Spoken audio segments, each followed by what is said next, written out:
Sa ngalan ng medical reasons, humiling si dating House Speaker Martin Romualdez ng travel clearance para makalabas ng bansa. Pinayagan man ng House of Representatives ang kanyang hiling kaagad naman itong hinarang ng Sandigan Bayan bilang isa siya sa mga inimbestigahan kaugnay ng flood control anomaly. Nagbabalik si Crisa Lopez para sa report.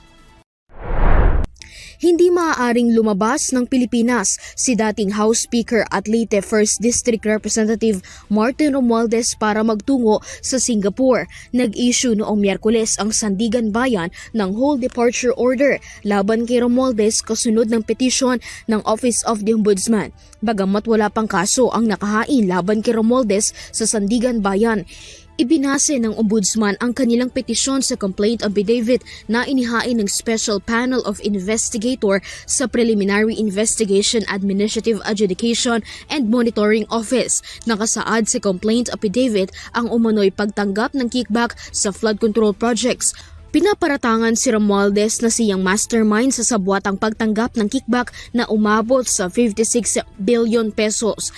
Nabanggit pa sa aplikasyon ng Ombudsman ang mga naging pahayag ni Saldico sa mga videos nito, gayon din ang pahayag ni Orly Gutesa.